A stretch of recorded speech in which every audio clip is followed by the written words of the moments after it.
time. You ready? I have everyone's attention. Good evening, everyone. We thank you for coming out to our meeting tonight. And we will have a call to order, and then we'll have the invocation. Let's pray. Dear Lord, we just thank you for today, Father. We thank you for all the many blessings, not only in my life, Lord, but in everybody in this room's life, and Lord, in our parish. Father, we just ask that you would continue to lead and guide us as we make decisions for the parish. Father, we ask that you would continue to lead and guide our leaders in the state, Lord, up in Washington, and Lord, that you would keep all of everybody that keeps us safe, that you would look over them and keep them safe, Father. In your name we pray. In Jesus' name, amen. Amen. Follow me in the pledge, please. Pledge allegiance to the flag of the United States of America and to the republic for which it stands, one nation, under God, indivisible, with liberty and justice for all.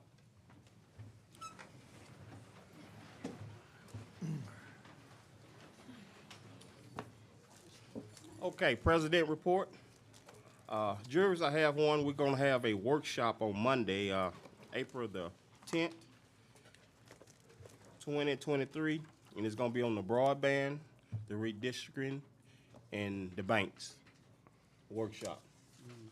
And everyone in the audience, please silence your cell phones, please, if you don't mind. A legal counsel report? None. Okay. And a call for additions and deletions to the agenda? Being none? I'd like to see about moving agenda item number 9 up closer to the top of the agenda. Yes, sir.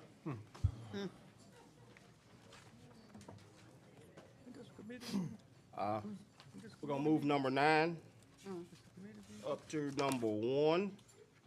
Roll call vote, Mr. Baker. All right. Ms. Burrell. Why are we moving? We moved it, discuss it first. Okay, come on. I'm ready. Yes. Come on. Yeah, yes, yes. Aye. Aye. Aye. Okay. Motion passed. We'll move that item to number 1. Okay, and the guest and public comments. Mr. Belton, is he's in? Oh, that's bad energy.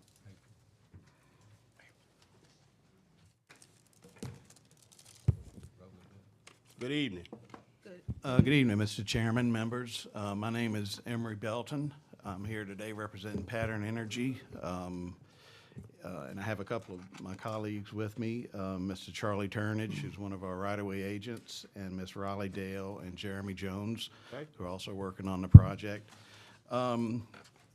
First, I'd like to introduce myself. Emery Belton. I'm an attorney in Baton Rouge. Been practicing about 30-something years. About 12 years ago, when I started my private practice, I was general counsel for the Police Jury Association when Roland D'Artes was the executive director, and I came up here, I think, for some regional meetings. Anyway, I have a particular appreciation for the hard work and important work that y'all do and the extremely time-consuming work that you do. Thank you. Thank you for your service. Welcome. And I'll make my comments brief. I mean, I know y'all have a big agenda today. As some of you have probably heard, a company called Pattern Energy, who I'm representing here today, is planning to build a high-voltage transmission line, electric transmission line, basically from the Louisiana-Texas border all the way across the top of Louisiana over into Mississippi, where it will terminate in Mississippi, and the power will be sold either to Entergy over there, or Southern Company, or the TVA, or MISO, which is the grid operator. It's a unique project in that no utilities are involved. They have no ownership interest, and consequently, ratepayers and your constituents in Louisiana will not be impacted at all, not 1 cent. This is a privately funded transmission line. What's a little unusual about it as well is that it's a DC line, direct current, as opposed to alternating current. And part of that is it's created a tremendous windfall for DeSoto Parish in particular. The power will come out of ERCOT, which is the Electric Reliability Council of Texas, which is the grid over there, with AC power. It'll be primarily renewable energy, but they will have some gas-fired generation. That's part of the mix. But when it reaches the Louisiana border into Louisiana, it will be converted into DC. So that will require the construction of about a $700 million converter station in DeSoto Parish. In your packet of information in front of you, I had supplied Mr. Norton some maps and other information to give you an idea of approximately where the converter station is planned to be located and where the line is planned to cross the parish, and it indicated through which of your districts is planning to go through. The line itself costs about $1.5 million a mile to build. It's approximately 200 miles across Louisiana. So the total investment in Louisiana is north of $1 billion. I've been making the rounds, meeting with the various parishes, telling them about the project. I've saved you guys kind of towards the end because we were waiting on the economic impact study to be prepared and completed to kind of give you a sense of what kind of ripple effect you may see here in DeSoto. Like I said, I mean, because of the converter station, in terms of ad valorem tax receipts, jobs, not only temporary construction jobs, but permanent jobs at the converter station itself, which they're guessing will be 10 to 12. That'll be here. So right now, our right-of-way agents are in the field, talking to landowners, getting, they start with asking for survey permission, which is a non-binding agreement where the landowner basically lets the people come on his property just to see if the site is suitable. That, you know, for instance, if they don't have any wetlands or Indian burial grounds or whatever, you know, that may create problems. And then they follow that up with actual the servitude, right-of-way servitude agreements, which they're working all across the state at the same time. Over the past, I was here before, just for some of you who may have been around. We started this project about 10 years ago. So I must say Pattern is, they are committed to this project. What happened back then was, as I mentioned, the power is coming out of Texas. Well, Texas, ERCOT, and the Texas PSC was throwing up all kind of regulatory hurdles to keep the power from getting out. And consequently, we were kind of stuck until we could get those legal issues resolved. Well, in the meantime, the Texas ice storm hit, and we all know what happened there. And ERCOT realized that this is a bidirectional line. So you can either move power out of ERCOT or you can move power into ERCOT. And once they figured that out, they kind of got religion and they said, well, you know, we like it now. So after that, it back on, you know, full steam ahead. In the interim, like I said, I've been meeting with other local government folks like yourself. I've been meeting with your legislative delegations, your House and Senate members. Actually, Representative Larry Bagley, I think part of the line right now is scheduled to cross part of his family's property. Maybe crossing some of yours as well, I'm not sure, but you can see the map in the materials, and you know. But the reason we're here today is to introduce myself, tell you about the project. We provided our contact information to Mr. Norton. So if any of you have any questions or if your constituents have questions, please feel free to reach out to us night or day, 7 days a week. We'll be happy to talk to you. So as things move forward, you'll probably, if you haven't heard about the project already, you probably will be. So, and I'll be happy to answer any questions if anybody has any. Any questions? This is windmill power, right? It may have a little windmill power from West Texas, yes, sir. Yeah, I mean, the way, you know, the way electrons work is, you know, ERCOT is collecting power from West Texas. It could be solar, it could be wind, it could be gas-fired, and all these electrons go into the grid. Now, exactly the origin of that electron that comes out of there, I mean, it could be wind, it could be solar, but I think the general idea is to have, yeah, a mixture of wind and solar and some gas. So, Okay. I have one question. Yes, ma'am. You stated we have a map yes, of the ma'am. location? So you just- My apologies, that did not get printed as I instructed earlier. Okay. Yeah, I'll I- have that in your boxes afterwards. Yeah, Okay, and thank I you. can show you a quick just so you'll see, you know, we had superimposed, you know, the map, the line as it goes across, you know, your districts. So it'd be very easy for you to see. I also included a map, a more high-level map that shows the route across the entire state, so you can get a sense of where it's going. Okay. So anyhow, so we're making the rounds.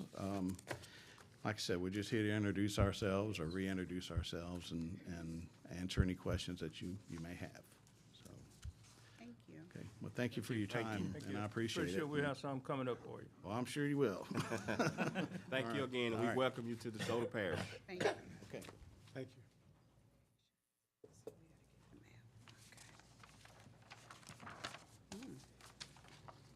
Okay, administrative item.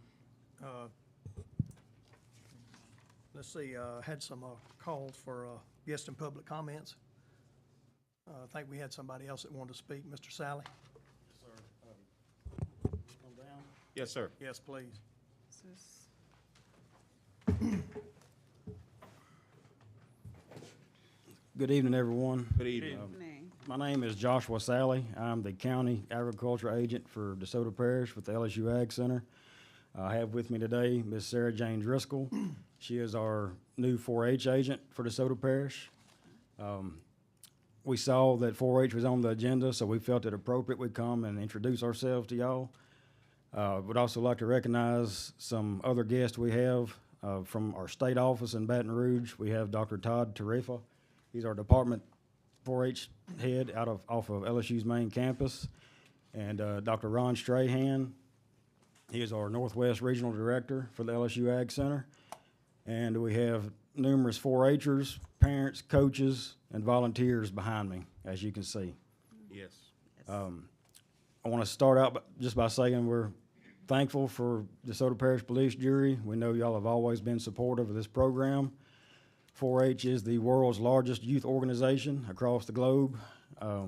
We are strong here in Louisiana and strong here in DeSoto Parish, and we intend on staying strong in DeSoto Parish.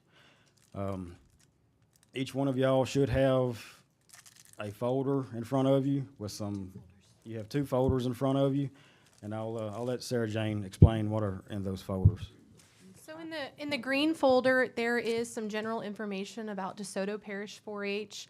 We have a pamphlet that kind of gives you some info about all of the wonderful programs that we have and some pictures of our DeSoto Parish 4-Hers. And then I also have another side that talks about current events, and we highly encourage all of you to come out, see some of the amazing things we're doing. We have actually an Easter egg hunt happening on Thursday, and it's open to everyone. And then I also attached our April newsletter, and our April newsletter is showcasing all of the amazing shooters that we just had participating in our Northern Regional Shoot. We will actually have 50 DeSoto Parish 4-Hers in multiple disciplines attending and participating in the state shoot, which is a big deal. If they go on, they'll actually shoot for nationals. And currently, also, I want to recognize we do have a national junior Olympian here tonight. She is also a DeSoto Parish 4-Her. Her name is Emma Houston. And she's over there.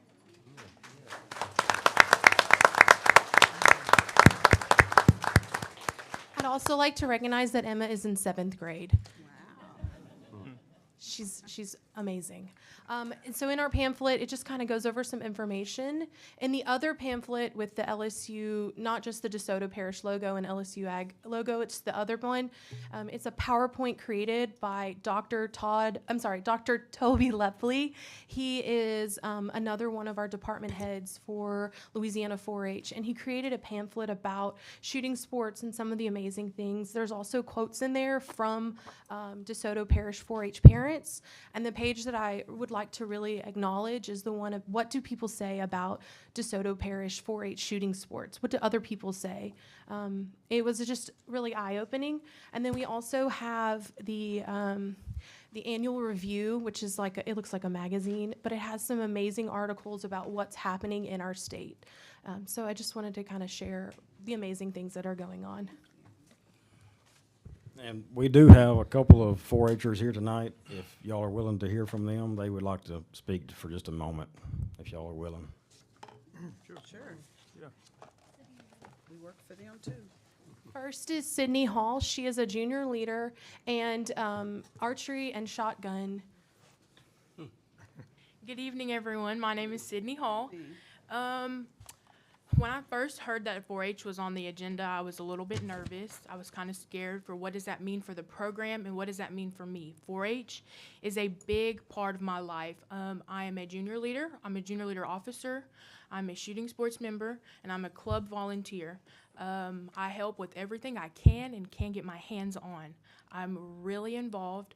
I'm currently serving as Junior Miss DeSoto 4-H, and that's basically an ambassador and gets to advocate for our program itself.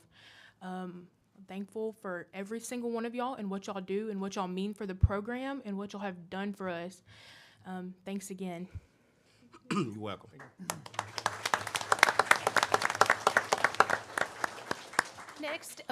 Next is Dalton Shahan, and he is one of our junior leaders and shotgun shooters. So, 4-H has been something that I've been a part of for 6-7 years now, and I'm so glad to be a part of something that is continuing to growing each and every day. It has been a part of me and my family for many years. My uncle did it, my dad did it. It's just been a part of us, and if it wasn't for 4-H and junior leaders and everything that I do through 4-H, I would not be the person I am today. It has showed me ways to lead through my community, my state, my parish, my country. I've met so many great people, including Josh, Miss Sarah Jane, Sydney, everybody behind me. If it wasn't for what I'm here to stand for today, I don't know what I would be doing. So I just appreciate y'all for everything that y'all do for the parish, and let's keep going through 4-H.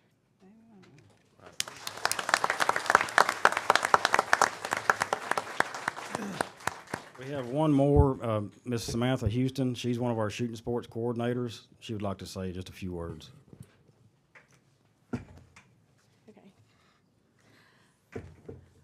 My name is Samantha Houston. I'm one of the shooting sports coordinators for DeSoto Parish 4-H. I have 2 daughters who shoot for our program and have been shooting for 4 years now.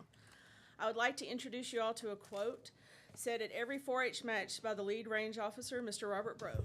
Today we are going to be safe and have fun, and in order to have fun, we have to be safe. This phrase is repeated by every coach and participant prior to every match. Safety is the #1 priority in teaching and coaching in our program.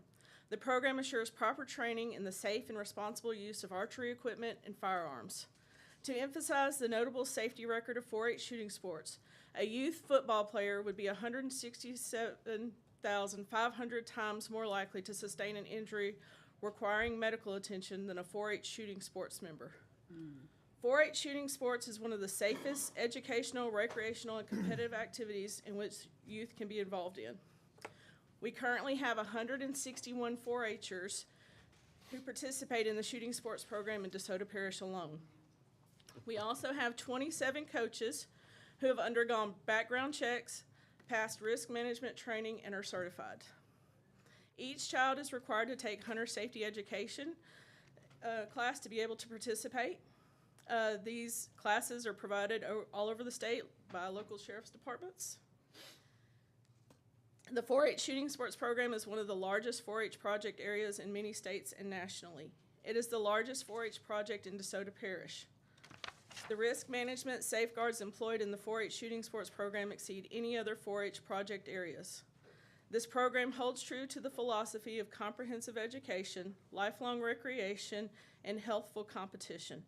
It, like other 4-H project areas, offers youth an environment in which thriving leads to positive developmental outcomes and a successful transition into adulthood. On a personal note, this program means so much to my daughters. My daughter Elizabeth is a state ambassador for the shooting sports program. My daughter Emma has achieved an invite to participate in the Junior Olympics in air pistol, where she will represent our community, our parish, and our state. Thank you, guys. Thank you.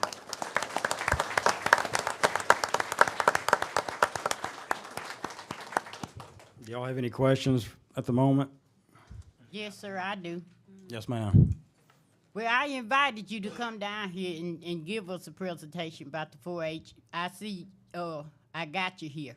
Yes, ma'am. But let me say this. First of all, I don't know why this have gone just totally out of proportion. I got the text about the shooting thing. I called this main office and asked them, are we covered for that? Do we have the insurance from that?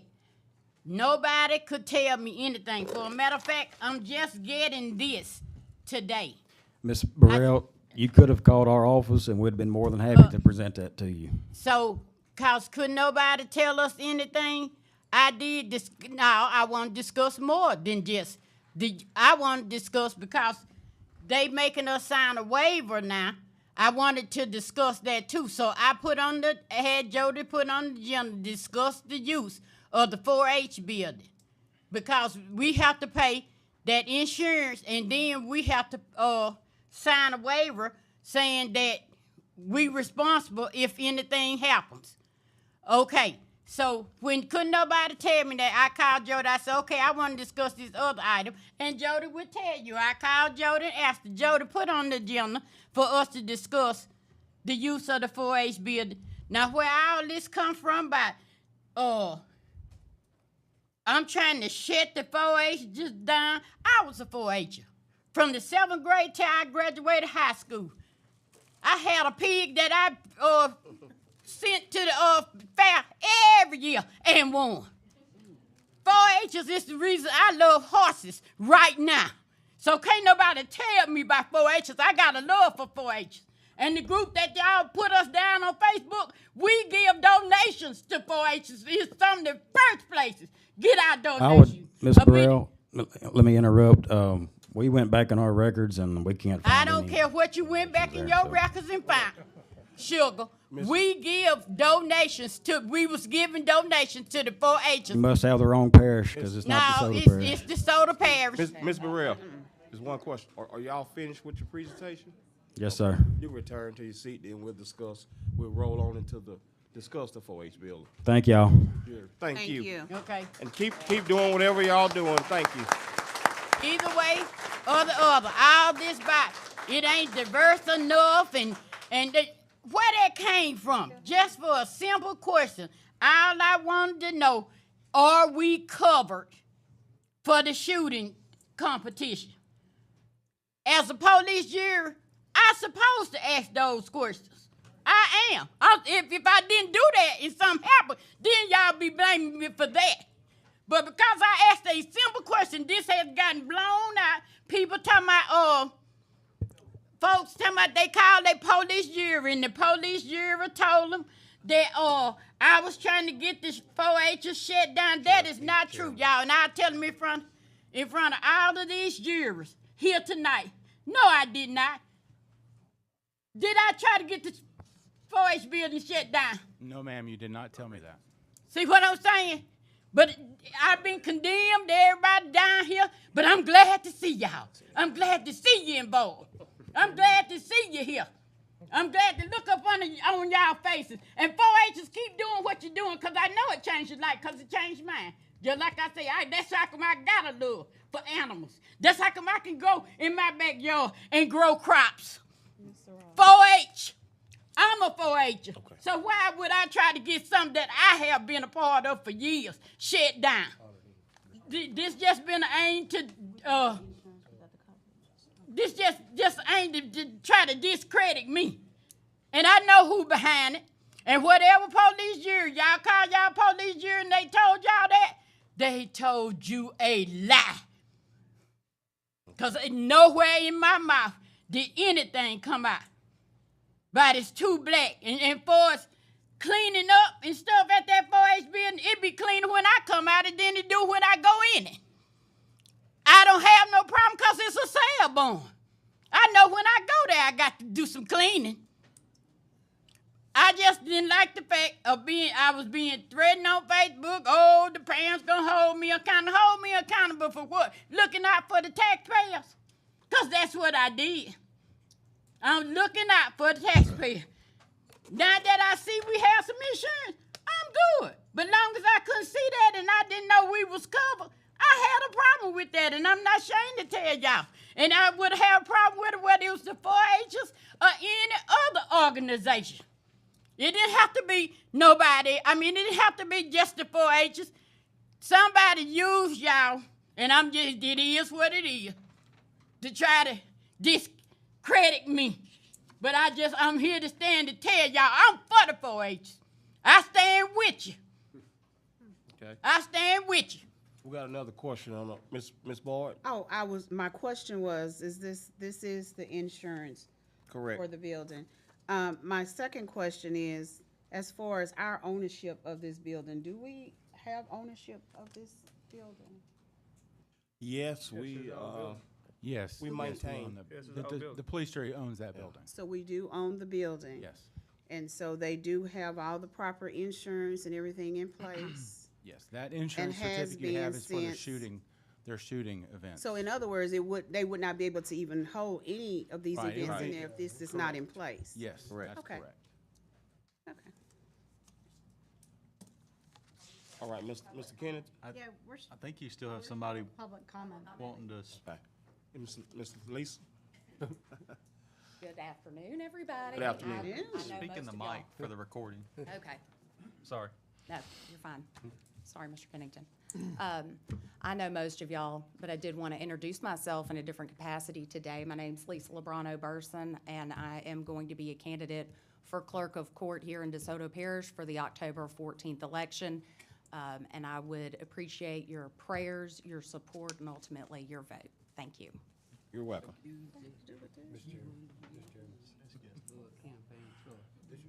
Yeah. Okay. All right, we have a comment by Mr. Mitchell. Yeah, it's good to see, and I can assure you each juror here is supportive of 4-H. You know, I live rural, and I'm 100% supporter. Matter of fact, Mr. Shahan lives about 3/4 of a mile from me. Great kid, and it seems to me that all kids are great that comes out of this program and the other programs that they have for kids and youth and things like that. And the thing that made the most sense to me was something that our attorney said in the break room before we got here. It's just like a slumber party, when you sit around in a circle and play telephone. By the time it gets from point A to point Z, the facts are they're not substantial, okay? I can assure you from working with these jurors for years, we're pro-youth, pro-4-H, and that's what we are. We represent the youth too, just like we represent the voters of the parish. But, that's what I've got to say. It's I was shocked when I saw it on there, and I'm sure that there was a reason why it was put on there in somebody's mind, but what she said made the most sense to me. It's just like playing telephone at a slumber party. By the time it gets to point Z, it's not exactly what was said, so, thank you. So they're not.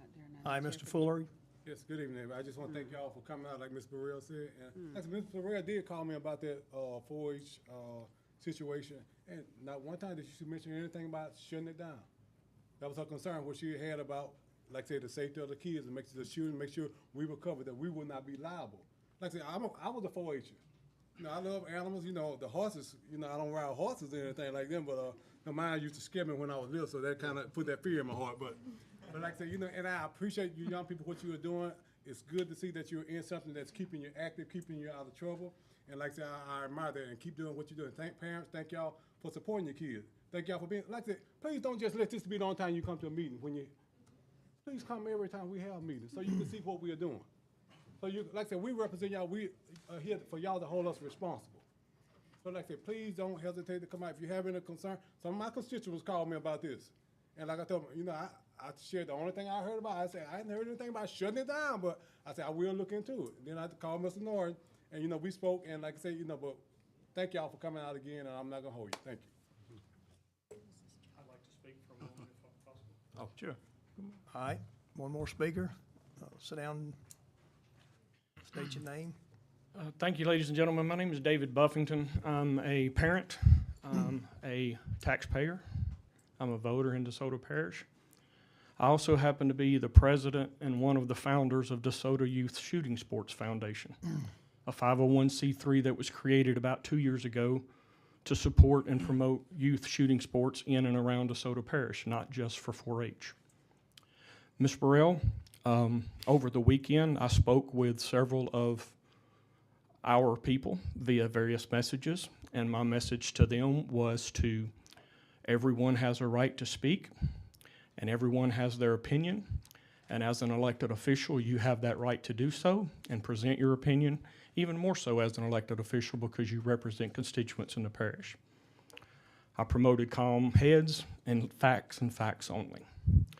So what I would like to propose to you, Ms. Burrell, is since you are so enthralled about 4-H, I would love to work with you and the other police jurors as the president and founder of a 501c nonprofit organization to work with the police jury to find us some property in DeSoto Parish where we can provide our own facility and release the police jury of all liabilities. Sound good to me. So if all of you will work with me, we'll work with you, and we'll provide a facility, a world-class facility, I might add, because we have a world-class program here in DeSoto Parish. I mean, my suggestion was, I suggested we can donate the building back to y'all and release The tax 4-H rest building's of not, the 4-H building's not what we want or what we need at this particular time. We are very thankful that the 4-H has the facilities that the police jury have provided to us.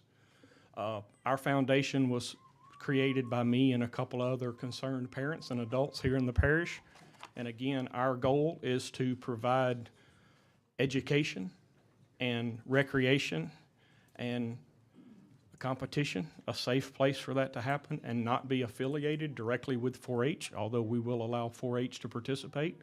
We will also be allowing the Scouts and any other youth organization that chooses to participate. So y'all trying That to will be find our goal. some Yes, ma'am. I'm land looking y'all for can purchase? a large portion of land that we can build a facility on. Our board of directors is willing to sign a lease and a cooperative endeavor agreement with anybody in the parish that has property, even a private citizen who might want to donate and get a tax relief. Again, we are a 501c3 registered organization. I mean, I know what you're saying, and I mean, I'm with you on that. But for the property that the police jury own, I'm just gonna be honest with you. I've been trying to get it developed into something up there for all the people can do. We agree. Again, thank you for standing up for your constituents. It was your right and your privilege to represent your constituents and ask that question. I apologize that this got blown out of proportion. I know that there's a lot of emotions in this room right now, but we want to come here and represent nothing but facts. And at the end of the day, facts are what matter. So yes, you had a right to stand up to your constituents. I applaud you for that as an elected official, even more so, but mainly just as a resident of DeSoto Parish.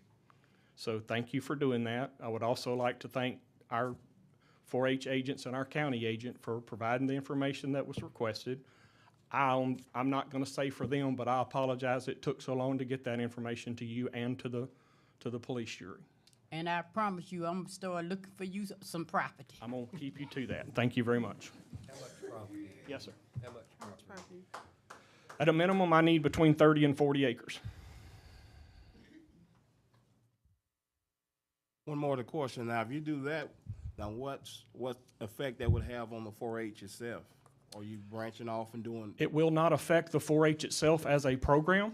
As a 4-H program, the shooting sports will still be separate and detached from the Shooting Sports Foundation. It is a separate entity. But again, the purpose of the foundation is to provide fundraising and facilities to support those industries, not just for 4-H, but for any other youth activity in the parish and in surrounding parishes. Okay. It is our goal to be able to provide a world-class facility that can support the state and regional shooting sports meets that are done here. Currently, those meets are done at Long Range Alley, at the 4-H barn, and at Shreveport Gun Club. Okay. We would love to be able to have those in one place, in a world-class facility that can provide those, not only for the state, but we will be able to host events for people all across the nation. Junior Olympic events, okay. Olympic events, and all types of sanctioned events for both the NRA and the civilian marksmanship program. Okay.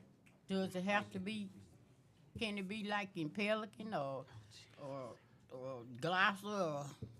As long as it's in DeSoto Parish, I'm willing to work. How much of the acreage needs to be cleared? Or does all 30 or 40 need to be cleared? Well, not all of it is going to have to be cleared. We're going to have buffered zones between different areas. There's obviously going to have to be berms built in different places to provide safety. It would entail probably 5 or 6 different locations within the location for different disciplines or different types of activities. But a large majority of it would need to be cleared. I have one question that's been pondering me since I've been sitting here.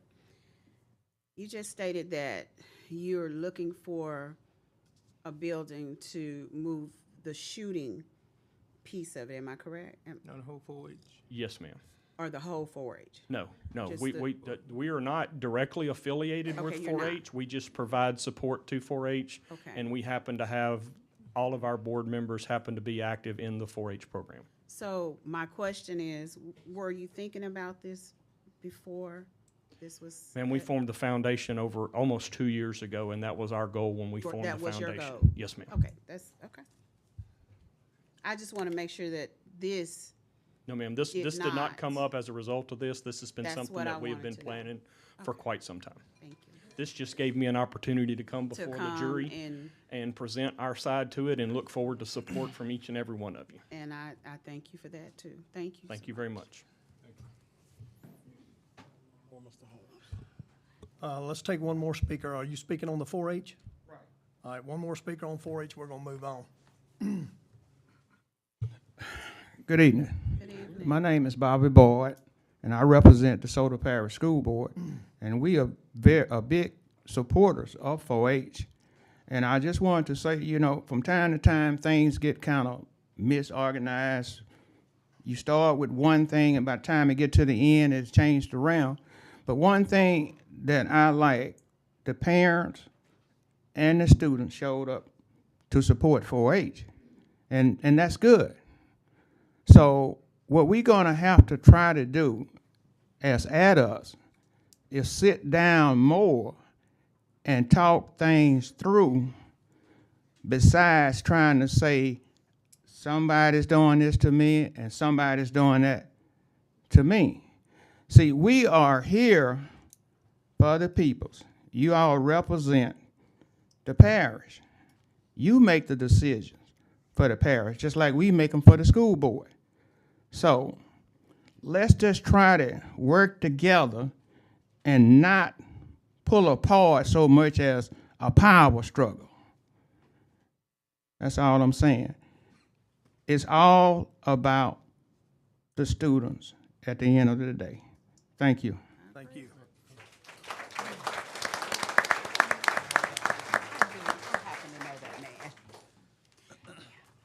All right, moving on. Administrative items. Number 2, adopt the 2023 millage rates. I so move.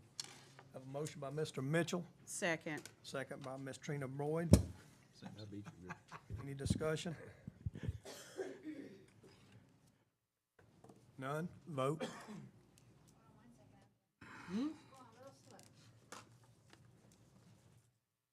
I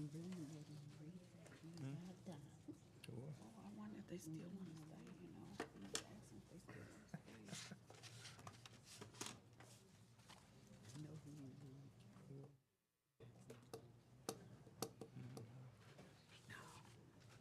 Oh, it's time to vote.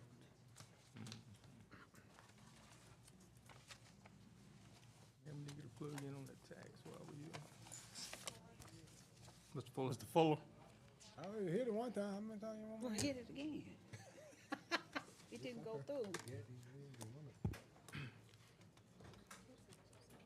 All right, item number 3, authorize the president to sign a resolution with Beta Land Services for the assignment of state agency lease number 22119 from Beta Land Services LLC, all of their rights, title, and interest in said lease, and to Chesapeake, Louisiana LP.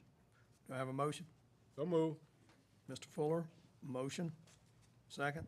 Second. Second by Ms. Trina Boyd. Any discussion?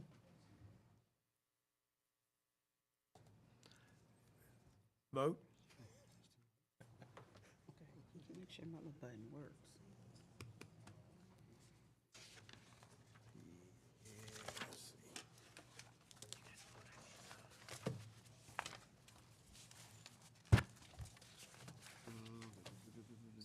Hit it again, Richard. Ain't me. We could, We need some batteries. That ain't me. All right, item number 4. Authorize the president to execute the state project number RU 181624, Public Transportation Operating Assistance Program for the non-urbanized area of DeSoto Parish. It's the Council on Aging. so move. Have a motion by Mr. Who we have? Arnell. Made the Mr. motion. Jones, all right. Second by Mr. Rowe. That's the winterization program. I have a question. This is the travel. That's Transportation. transportation. For the, All right, any discussion? I have a question by Mr. Kennington. Miss Lily, is that 109,000, is it already in the budget? I don't recall that, Kyle. I'll have to look. Okay. It says the state will reimburse, if I read it right, the state will reimburse us half, and the grantee will be obligated to pay the balance, so that leaves the balance at $109,015. Okay. I'm pretty positive we don't have it, but I don't recall that we had that in the budget. Okay. But I'll make sure and get back with y'all before the regular meeting.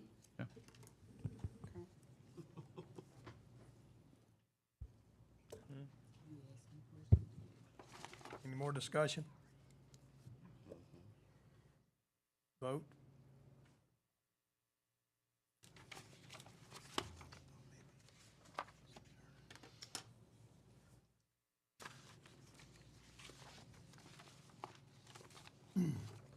All right, item number 5.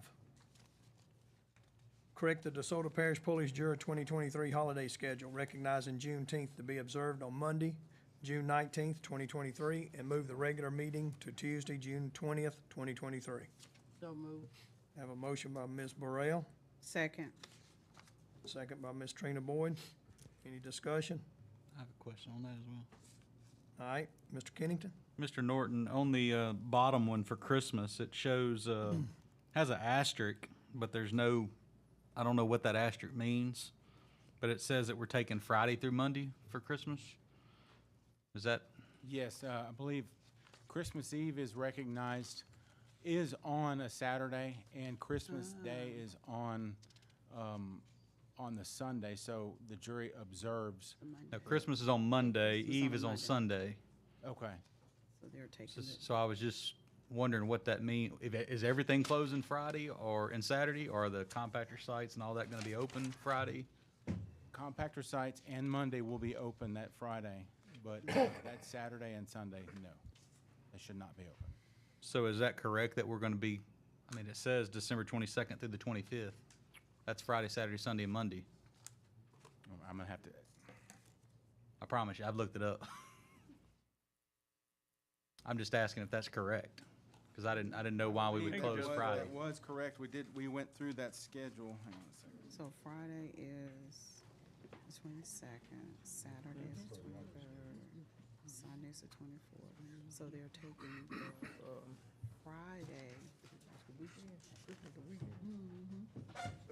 the Monday after Christmas. No, the Monday is Christmas. Right, Monday before Christmas. So they're taking it That Friday. should be correct. I'm pretty sure that was correct. So they're taking that Friday because That should be Chris- correct. Because you're taking it, Friday will represent Correct, Christmas Eve. right. And that We are observing, Monday the will be jury's Chri- observing that That Friday as Friday. Christmas Eve Right. and that Monday For as Christmas. Christmas Day. Christmas Day. The jury always observes 2 days. That's been Right. y'all's policy in the past. Right. So, I'm just asking. yep. Okay. So that's Any more discussion on this, holiday schedule? 22nd. Vote.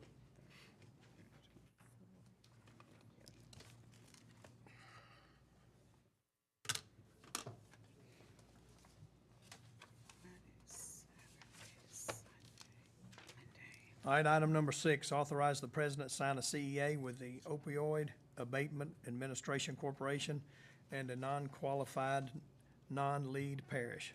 So move. Have a motion by Mr. Fuller and a second by Ms. Burrell. Any discussion?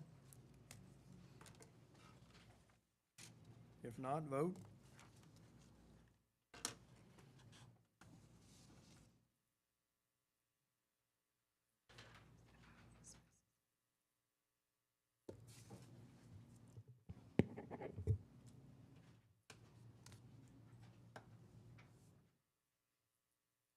All right, item number 7, change the language on cooperative endeavor agreements, that all expenses be paid by the entity requesting the work to be done.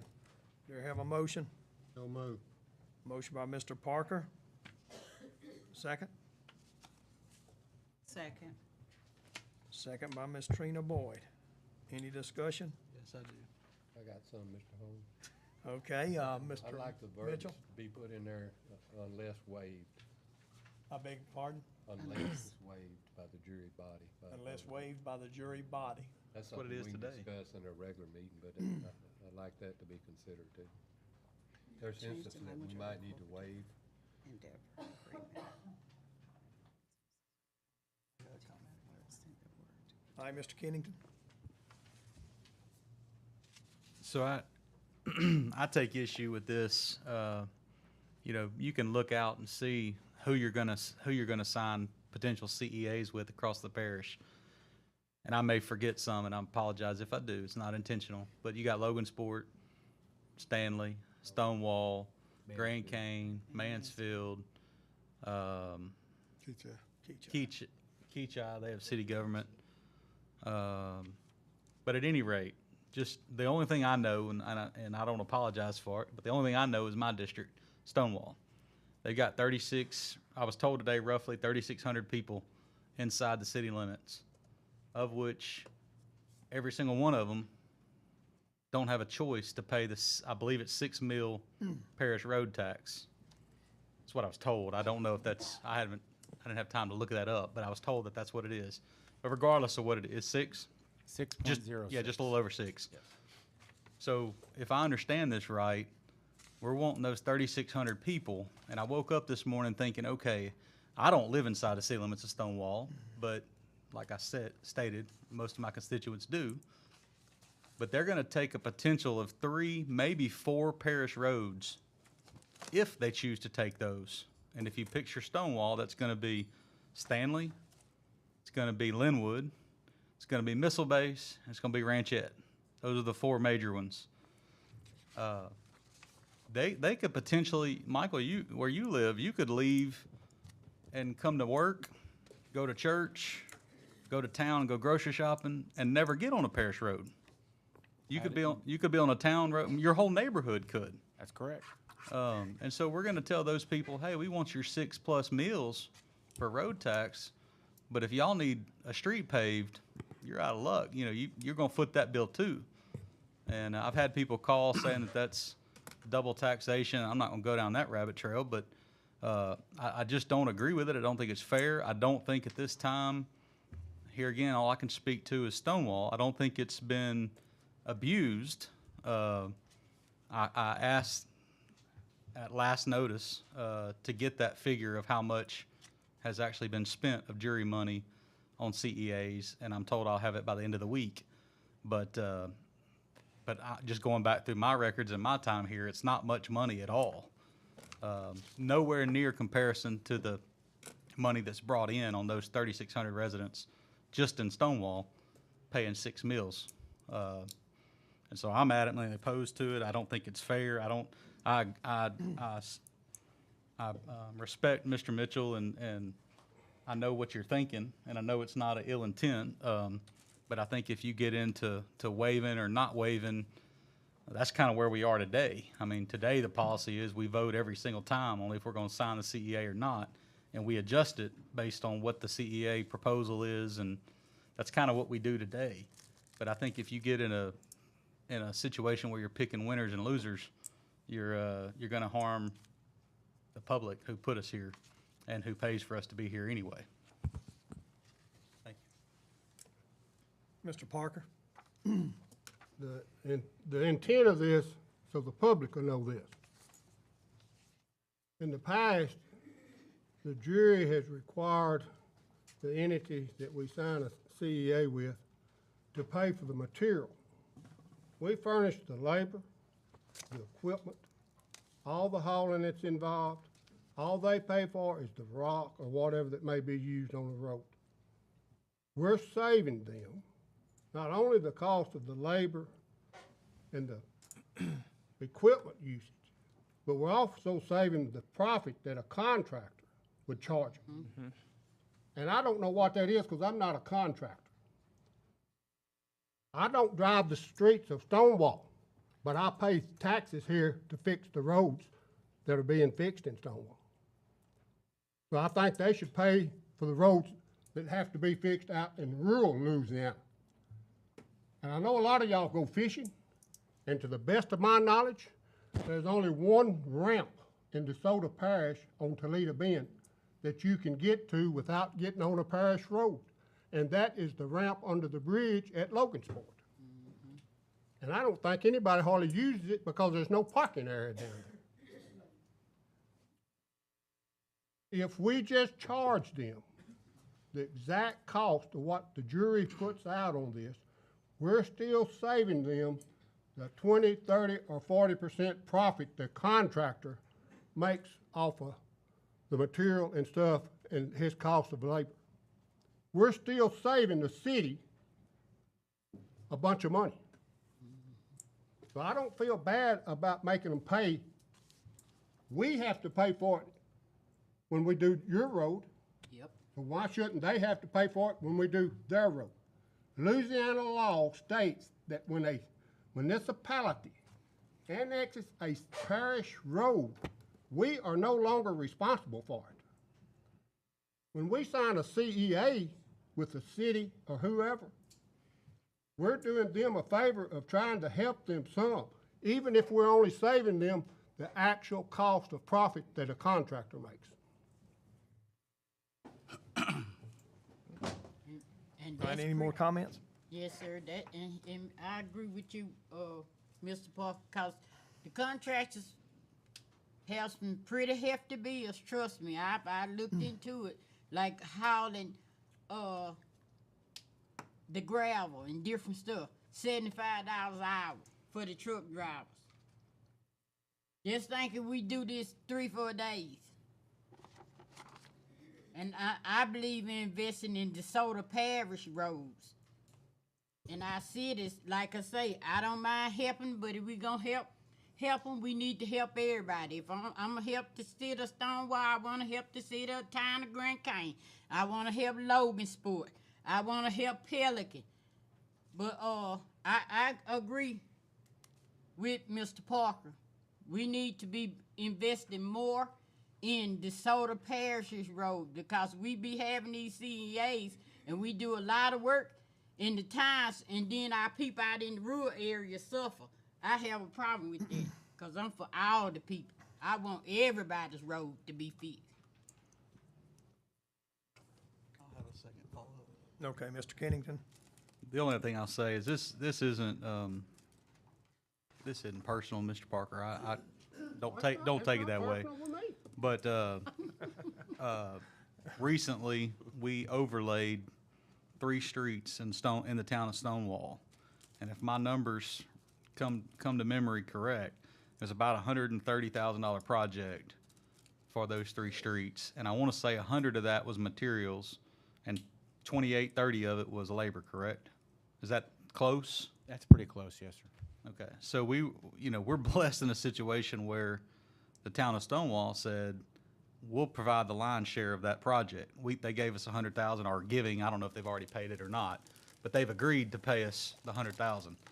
On the reverse side of that, if the town of Stonewall was all of a sudden declining, like some towns might, or like it's mentioned at sometimes that other towns don't have the money, Stonewall could easily sign all those streets back over to the parish, and every town road in Stonewall becomes the property of the parish and the responsibility. Only if we accept them. I don't think you're going to have a choice. I think we do. Well, I mean, it's We do. Well, we do. Yeah, you do. We don't have to. according to our DA that I talked to the last time this came up, not Miss McKay. According to Charlie, no, according to Charlie, we have some responsibility that if we're gonna, same thing as the sheriff's department, whenever town of Stonewall police pulled out, he still had to protect. He still has the responsibility to protect Logansport and Stonewall, because it falls within the parish. I just don't think it's fair to the residents and the citizens to ask them for the tax and then tell them, hey, if you want something done with that tax money, you need to collect another tax, cover that. That's all I'll say. Well, we pay taxes too now. We pay that same taxes, plus we have to pay city taxes. Stonewall don't. So I suggest the best thing, y'all need to pay us a tax for Stonewall. Well, I don't live there, but they do have a city tax. When they pay it. Any more discussion? Mr. I Jones? only one comment. You know, I don't remember, we've done some streets in Mansfield, but it's always been money that the jurors had, not as a whole body. I don't think Mansfield has ever came to us and asked to do a road for them, or a street for them. We've always done it, whatever juror lived within that district, within that area, we've used money that we've had to do that. And then, but I remember, you know, since I've been here, we've done a lot of streets in Stonewall. I remember my good friend, God rest his soul, J.L. Burks. You know, he used to preach all the time, get on it all the time. But we was doing streets in Stonewall and nowhere else. So I'm not saying that, you know, I like the fact that they do pay some of it, and which I don't mind. But we do a lot of streets in Stonewall area. All right, Mr. Parker. I believe Mr. Norton can verify this for me. The city of Grand Cane, which is one of the smaller towns in DeSoto Parish, we did a recent CEA with them, and they agreed on their own to pay for everything. That is correct. Okay, rest my case. And when I did Grand Cane streets, it's like Mr. Jones said, I did it out the money that was given to me. When I fixed the streets in Grand Cane, that's what I did.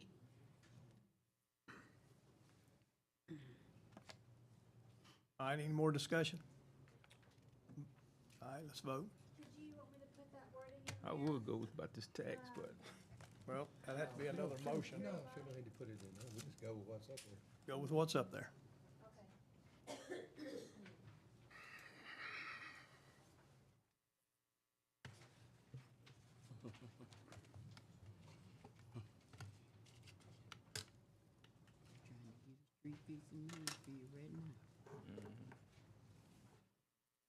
Slide Street.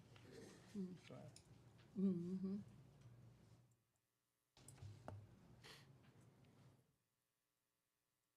What we waiting on, Joe? There's one more remaining. Oh, probably.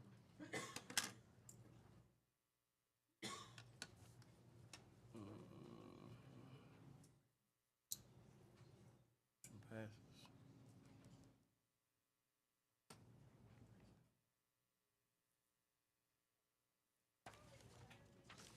Motion passed.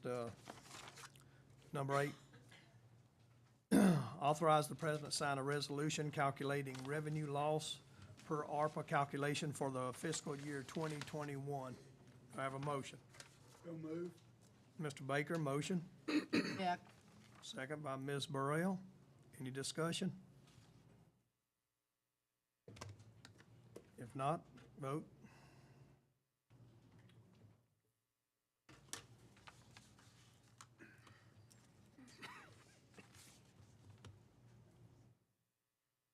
All right, item number 10, authorize the parish administrator to sign an agreement with Waste Harmonics to upgrade 1+ monitors at the compactor sites. So move. Have a motion by Mr. Fuller, Second. second by Mr. Parker. and Jones.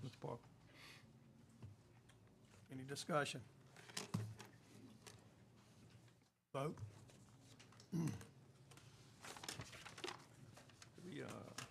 skipped number 9. Skipped number 9, didn't we? Yeah, we are. Oh, we moved 9. Oh, I think we got that Oh, one. okay. We got that one hashed out. We already did. You want to go back there again? Motion passes.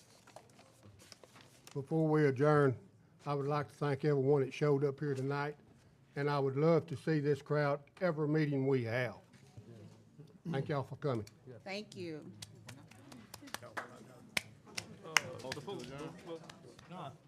Oh, we got Well, we got more I want to hit on buildings that and tax, properties. man. Yeah, but you Administrative, close out administrative. Have a motion to adjourn the administrative committee. Have a motion, second by me. Let him leave anyway. Mr. Mitchell, Hey, your committee. you know this young Hey. lady? I knew that. Help us, controller. excuse me, excuse me, The meeting's not over, y'all. excuse me, excuse me. We still in a meeting. Yeah, the meeting's not over. I mean, if you like, you can leave, but the meeting is still In not orderly over. fashion, man. Okay, we up to bills and properties now. Building and Properties Committee to come to order, call for additions or deletions to the agenda. Any guest and public comment on anything on the Building and Properties Committee? Building and property items, amendment to owner-engineer agreement, amendment number 4 to determine option for the detention facility. So move. Second. Motion by Mr. Ernell, second by Mr. Fuller. Any discussion? Yes, sir, Mr. Mitchell. Yeah, you can go ahead. I was gonna get him to give a little overview. but you Oh, go you ahead. Go ahead first. No, go ahead. Would you explain to the jurors what we're doing a little bit? This is an amendment, this, if y'all recall, whenever y'all did not approve the construction, I've asked the owners, engineers, the architects, Lauren Marsheave, to give us some options on what we can do, either just building the facility with possibly without doing the sheriff's office, because I believe the sheriff's gonna be moving forward with building it himself, or look at the renovations of the current detention facility to see what the costs are gonna be for those renovations. And I know y'all looked at the renovation costs a number of years ago, 5, 6 years ago, and the cost at that time was somewhere around $5 million to do those renovations to bring it up to code. The estimate right now we're getting is twice that to do the renovations, but I want the engineer, the architect who's most familiar with that to give us the options, because we're gonna have to do something. Okay. Mr. Kennington, go ahead. then I'll get you, Ms. Fuller. Go ahead, Mr. Kennington. So, the initial contract with the architect was 1.4 million, correct? I believe so, yes, sir. And we pay the architect based off a percentage of the project. Correct. Project didn't happen. So what do we owe the architect today? Oh, I'll have to get that figure. I don't know the answer to that. Okay. Well, and my thoughts are that, and I talked to the sheriff on the way down here about this, and he was in agreement. My thoughts are we, as a jury, we need to pump the brakes on this deal, figure out what we owe them for drawing the plans for the detention facility that they've already drawn, separate the projects because he's going forward with his new sheriff's office and he's paying for that out of his own pocket, not ours. Well, right now, this fee encompasses all of that. Go ahead. This fee is not to exceed $143,000, which I believe was. No, we haven't backed out or adjusted the contract yet, the original contract. Correct. Which is why this shows, actually this shows a $1.7 million contract for the engineering services. That was after some amendments, prior amendments that y'all have done. This amendment 4 is based upon the original contract amount of $1.43 million. They're saying their fee to come up with a solution to determine what we have to do is going to be 10% of that, not to exceed 10% of that. So it's $143,000. Right, but 10% of what? Because we the don't. Original contract amount that we had. With But the original contract amount, it doesn't matter if it was $25 million or if it was $100 million or if it was $1 million. To us today, it means nothing because that's not a viable project. We've already declined the project and rejected all bids. Correct? Correct. So it'd be like me telling you I'm going to pay you 100 times, but if I say 100 times 0, it's still 0. I mean, they're coming off a percentage of 10% of, and you've got 143,000, but we don't even know what that's of. I mean, we know what they calculate. We know how they got to the number. What I'm suggesting is we don't know what the number represents because a piece of that contract price is going to belong and fall on the sheriff for his own office. And he's aware of that. He's cool with that. What piece of that is falling off? We don't know. We don't know any of these numbers. We're basically adding to a contract, and the contract is almost null and void at this point.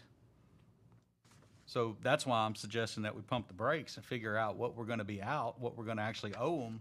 And then the other thing to that, and here again, the sheriff and I agree on this, is, we hired this company to come in, and you always hire an architect with a grand design of, hey, this is our pot of money. Design a building that we can build for this amount of budget. To take it a step further, they hired another firm to estimate to try to make sure that their design met our budget. It's some company out of Baton Rouge or somewhere, and that company, I don't care the reason, it doesn't matter the reason, but that company severely underestimated the actual cost by $8 million. I would say they missed the mark. And I'm not looking to place blame on that. Right. I understand concrete's gone up, and I understand all that stuff. What I am saying is, at what point is the architect that we're paying all this money to and have this big contract with that we haven't voided yet, when are they going to come to us and tell us, this is why you owe us money? This is what we've done to earn this money. Because right now, we have plans that are useless. And we have a contract for $1.7 million. And we're adding more amendments to give them more money based off of a contract that doesn't mean anything. That's all I'm suggesting. Well, I don't know if the plans are useless because from what I understand in conversations that I've had with the sheriff, he intends to use the plans that Laura Marsheave has for his office. Prepared for his office. And I don't know if it's wise to reinvent the wheel and redesign another detention facility without, having some sort of agreement with them with an option of, redoing this facility as well. So to say those plans are useless, I'd say that's a stretch. We might be able to salvage those plans. I don't know. And I'm not suggesting we don't pay them for them. What I'm saying is it's time to do a stock split. It's time to split the contract, let the sheriff carry his portion of the contract. It's for his building. That's for his plans. I'm sorry, for his plans. He's got plans for just his building. We've got plans, and I don't mean it.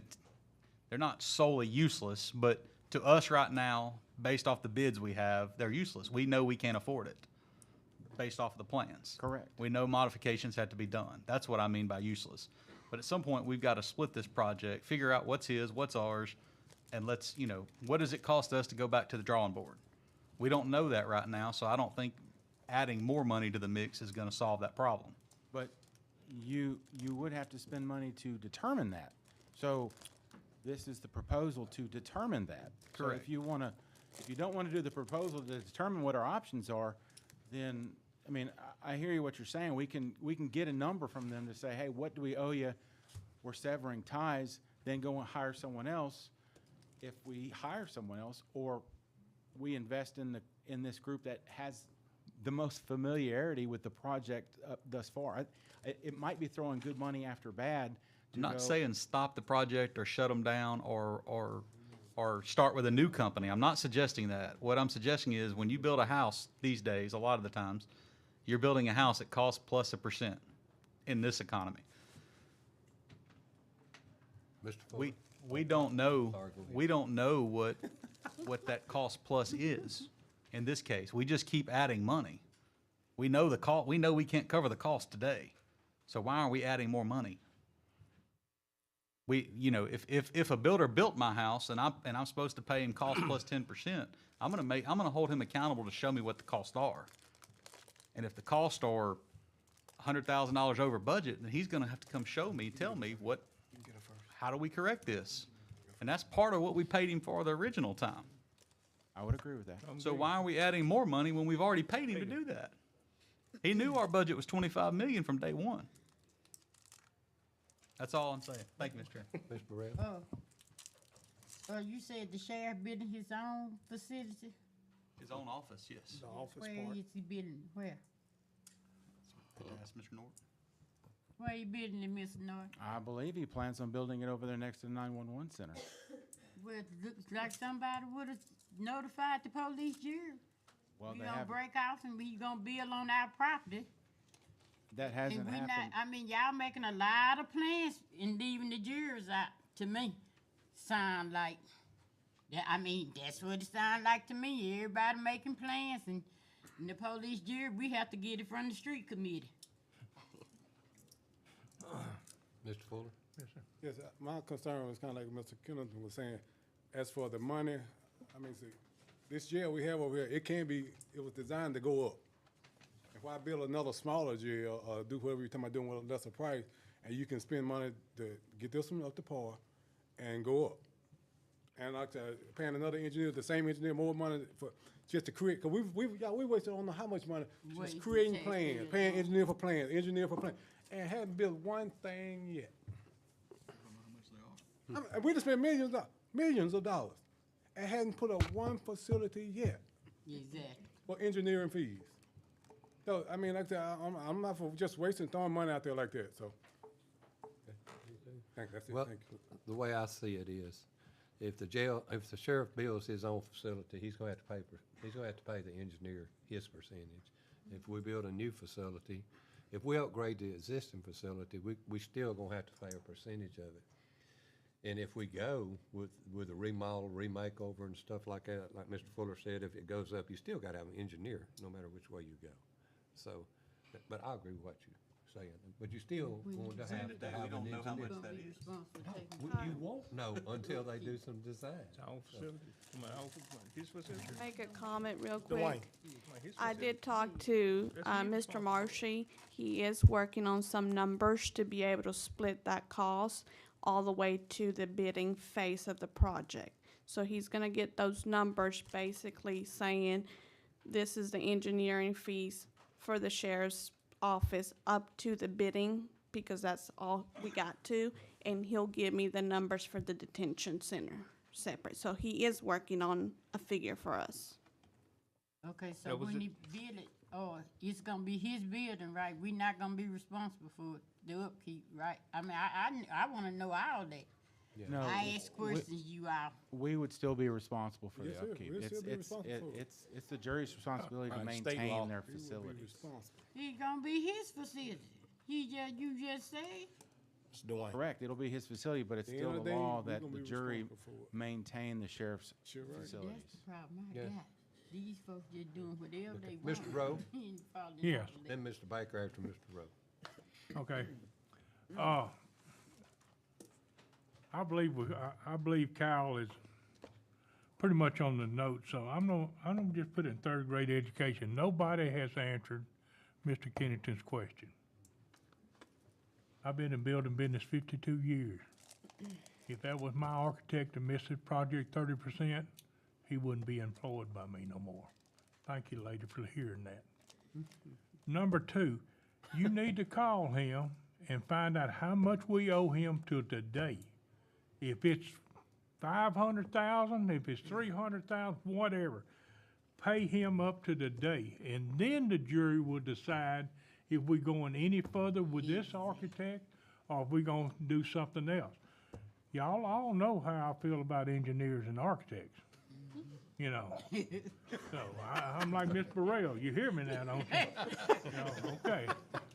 So, we've got to figure out, maybe you didn't understand Mr. Kenniston's question, but we got to figure out what we owe him now, since we've done stopped the project because it's out of budget, and we need to figure out why in the world this project went 30% over. Exactly. Normally, in all construction, it's cost plus 10%. And if the customer picks out something that raises the cost, you go to that customer and tell that customer that before you buy it. But nobody has informed this jury on this process that's been going on. Between the sheriff, the two architects, this, that, and the other. We've got a light briefing on it, Mr. Norton, but we have got to have that number. I don't disagree And with if you. you're scared and to ask him, I'll ask him. I don't disagree with you, and I will ask him for his balance, but last month, when I presented to the jury, we were over budget. I didn't get any indication from any juror members that y'all wanted to terminate a contract with them. I even put it forth in my administrative report, asking the jury, mentioning to y'all, okay, we are gonna go forward with options, and this is the option, and if y'all are gonna vote this down, I will do what the jury asks. Well, You know, the option that's the here first is not time to I've been spend no more asked. money till we find out what we done spent. And exactly the same thing happened on the redistricting lines. We've been fighting that for 3 or 4 months. We paid the guy already in full. paid him already. And we ain't got a plan yet. You need to. Whose fault is that? Y'all's? No. Mr. Baker, you had your hand up, Mr. Baker. I didn't understand the numbers, but now I do. I'm good. You good? Yeah. You sure? Mr. Chairman. But for the record, Mr. Lilly, he did say he was gonna get back with you with some numbers, correct? Yes, sir, because like I said, we're responsible for the fees up to the bidding process, and then we have to split the detention and the sheriff's portion, and then the sheriff's is gonna get a bill from us for him to pay for his portion of the signs, and we'll be, then we can tell you this is what we spend. Okay. We're done with the engineers up to the bidding phase. Right. That's what everyone wants to hear. Mr. Chairman. Yes, sir, Mr. King. I'd like to make an alternate motion that we just table this and bring it back as old business, new business, whatever y'all want to call it, same old business in the next meeting when we know the actual numbers. Because I'm not suggesting that we cancel the contract. I just want to know what we owe up to this point before I vote to add any more money to it. Because he hasn't provided what we need now. Would you make Mr. a Mitchell. motion to defer, not table? Yeah, I'm sorry. Yeah. I make a motion to defer until the next meeting. After Mr. we Mitchell, know more numbers. Mr. Yes, sir, Kennedy, if you would, Mr. before you carry the motion, Mr. Mitchell, may I ask a question? Yes, sir. The part of the plans, Mr. Norton, did that include the judicial system, or the judicial court, or the judicial part that they was talking about with the plans? No. No, sir. That didn't include that? It was just the detention facility in the sheriff's office. Okay. Yes, sir. So just phase one, right? Not, I don't know of any phase one. No, y'all had phase one, Yeah, but phase y'all two.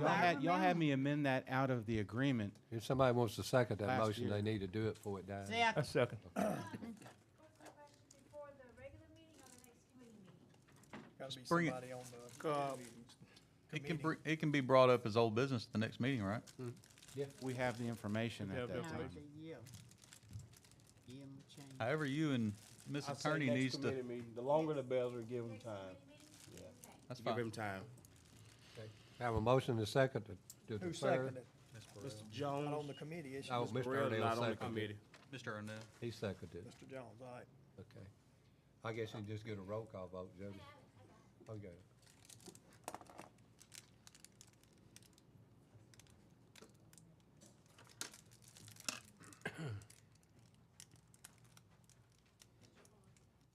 Mr. Fuller. I hear this already. Motion passes. Authorize the parish president to sign a service agreement with Johnson Controls for fire sprinklers at the jail. So moved. Motion by Mr. Kennedy, Second. second by Mr. Earnell Jones. Any discussion? If that's what. Yes, is this for the current jail or the new jail? The current. Okay. See, Miss Marvin. This is the current, the sprinkler system's bad. Jail. Motion to adjourn? So moved. Second.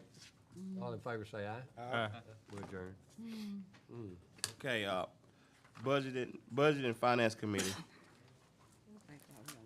Budget and Finance Committee will come to order. Is there any additions or deletions? You over there, ain't you? Yeah. Then I will, It's been tabled. since this one, number one, has to do with Right. what was in the other meeting, Yes. I'd like to have a motion to defer this until the information is presented in buildings and property. So moved. So move. Oh, sorry, go ahead. So move. Second. Have a motion and a second. You understand what I'm doing, Jody? Yes, sir. Because it would be talked about it Yeah. twice. Okay, so it's gonna be moved. That's all we had. No, we're not done. You know? We got two more committees. No, we done on this. Y'all please vote now.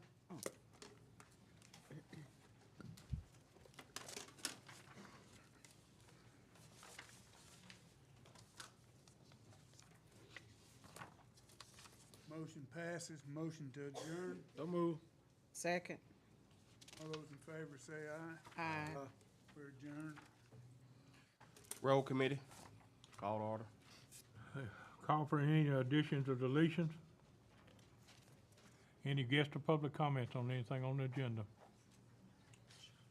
Here none, item D, road items, approve the E91 naming of Twisted Peach Private Lane off of Miles Road in Logansport.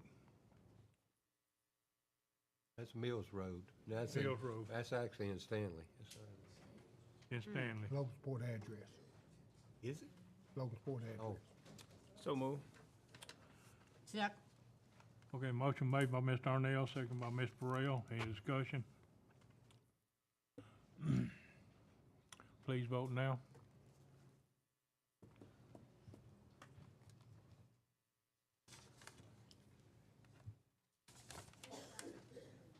Oh, Mr. Parker ain't voted. What's the matter with you, Mr. Parker? I don't know. Head someplace it ain't supposed to be proper. I heard the motion passes. Item 2, amend the road budget for drainage work on Cook Creek Road in Grand Cane, $400,000. So moved. Motion by Ms. Burrell, Second. second by Mr. Keith Parker. Any discussion? Yes, sir. I put this on the agenda because since I've been a police year, I've been trying to get them people on Cook Creek Road a break. I've gone up there and them people be flooded in. The creek be over the road. So, I mean, I know they scared to drive through it because the water be rushing so. And I've been trying to get that done for some years. And it really need done. That's one of our roads. That's what I'm talking about investing money in our parish road. That's one of our roads. And we need to fix it. I mean, come on. Come on, y'all. That ain't good. We need to do something about it. Like I say, I've been trying to get this done since I've been a police year, and I'm coming to the end of my second term. And that's the part I'm talking about fixing all these roads in the parish.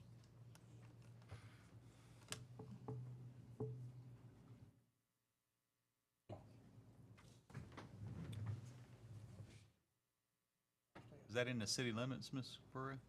No, that's one of our roads. That's a parish road. It's not in the township. It's in the parish. I mean, it's a bunch of them roads I want fixed. Stagecoach, you name them. Grand Cane and Petty can get less than anybody, let me tell you.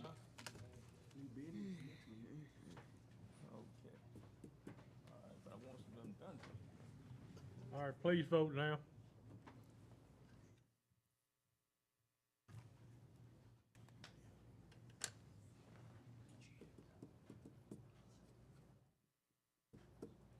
Motion passes.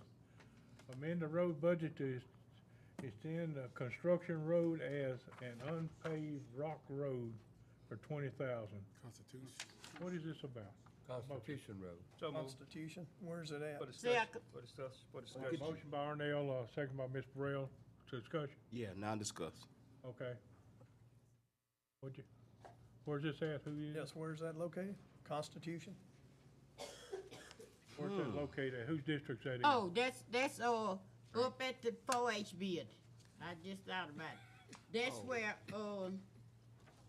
Constitution is that road, the street that go right down side the animal shelter. And I'm for it because they trying to put in a trailer park there. And I want to extend that. They doing he said it don't make a difference if it's gravel or whatever, but I like to extend that so they can open that trailer park. And he has guaranteed me that when they playing ball up there, tournaments, that these people that want to come spend the night out of town, they can use that. That's one of the developments, y'all, I want it done up there at the airport. So I want to extend that road. Same thing for the 4-H's. Y'all having some kind of competition, it'll give you people coming from out of town a place to go. And I'm trying to get that developed. RV park. Talking about RV parking. Talking about an RV park. RV park. Mr. Rowe, No, go ahead, Mr. I'm not Mitchell. on y'all's committee, but who is they? What's their name? Mr. Best House, the Best House. Oh, okay. No, they got that 10 acres Yeah. off in there. And I when they asked me about it, and they knew I was wanting to have a RV park up there, so they came to me with it saying they was willing to do it because they thought it was a good idea. But I told them as long as the jury could have some people could come in. So he said they will have a weekend rate, weekly rate, monthly rate. It'll go so on and so forth, just like all the other RV parks. But that'll be in a perfect place. Who's gonna run it? They gonna run it. Who, the Betso? Is this, Yeah, is the this best property on their property? Yeah, it's on their property. I think they need to do No, their own to road. clarify, no, it is not on their property, it's jury property. It's jury property where The road that Their we're gonna be doing the gravel on is jury property. He Okay, so he we'll be owns it. extending the road to get them access to their property Correct, that is correct, that they don't have access to as of now. correct. They don't have access from the other side where they got their sprocket company. Where they have their they machine shop? This land doesn't join it. It cuts off. They don't have access. That road cuts off right past the place. You know, the little place right behind the dog pound. It cuts off right there. Agriculture and Forestry office Yeah, right there yeah, behind the it dog. cuts off right the there. animal shelter. And they just needed to be extended for enough to put that RV park up in there. And I think it's a wonderful idea. Did they get an estimate? That's the estimate they got for the rock? $20,000? Yeah, I had Mr. Bryan in to put it together how much they thought it'd cost. That's how they got the estimate. How much would it cost for us to do Do you that? know how many actual RV spots he would have there? It's quite a few from what I'm understanding, Mr. Parker, because it's 10 acres. You gonna So, put some money out to get that developed. it's quite a few of them. Well, the problem I'm gonna have with that myself is the fact that with the oil field work seems to be picking up, that park will actually be a private deal for the Betsos to make money off of, and will not actually help the 4-H or anybody else that may be in here. If he Because put- they'll be full all the time. If he, now, I asked It will him- help the parish, Now- but it will not help the Now- Dave Means building so much. Okay, this what I asked them, and this was the deal with me. If we could do this, would you leave so many of these spots for this particular thing? If somebody playing ball, if 4-H is doing something, and they need somewhere, you know, they having something, and the people wanted to spend the night, could they do that? And he said they agreed to that. He'll sign a legal contract to that state? That's what he told me. So if he don't wanna do it, then that'd be no deal, but we can get him in here and he can tell y'all more about.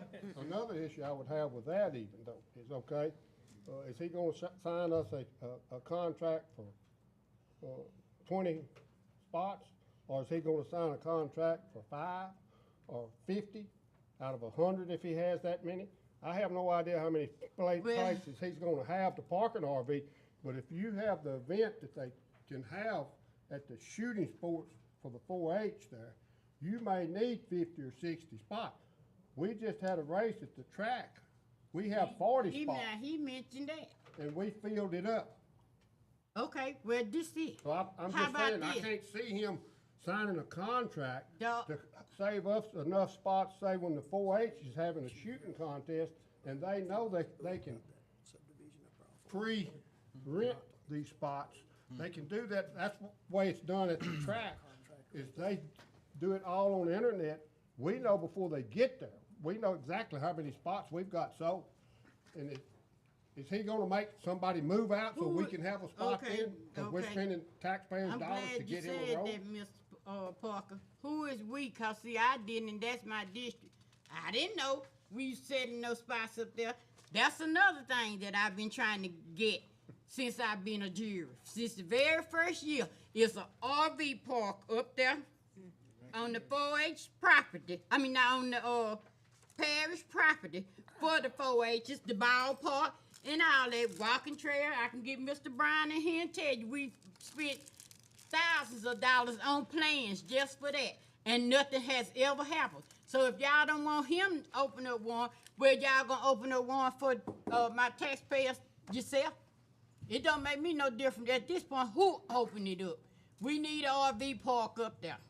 And I've been trying to get one, and when he came to me with that, I thought it was a wonderful idea because I at least I'm gonna get some kind of relief. I'm gonna get an RV park somewhere up there. Okay, Mr. Kennington. I'm looking at the Onyx maps of that property up there that we're discussing and talking about, and I've got a concern there as an active RVer. This property that we're talking about getting access to is directly behind our sheriff's training facility's shooting range.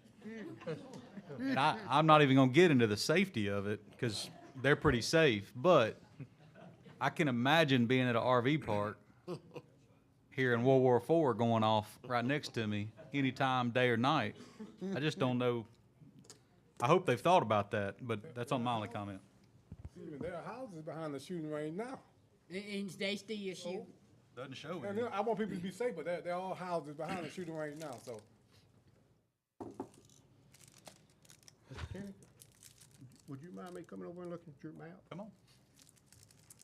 I only charge. Let's ask the president if he can be excused.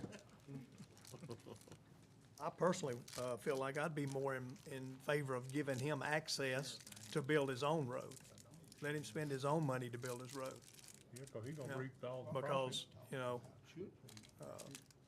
I don't feel like we need to help him go into business. I'm sure he's a good businessman and he can run it well and all, but, you know, I feel like if we allow him access, give him access to his property and let him build his own road to get to it. I mean, I had no problem with that, but see, this what bothers me. Go back to what I'm saying. Look at all these roads that the parish invested money to be your homes. And all these roads we done took in. And I'm going to give you a perfect example, Stanley Lane. Now, everybody know we redid Stanley Lane because they was going to be on down further. We have given access to many, many places, and that other people made money on. That homes for one. I guarantee you, if I ask Mr. Woodley how many roads we done took in for people to gain access. But then when it comes to certain things, it's a problem. I can't understand that. That really gets away with me. That's behind the sheriff's training. Any more discussion?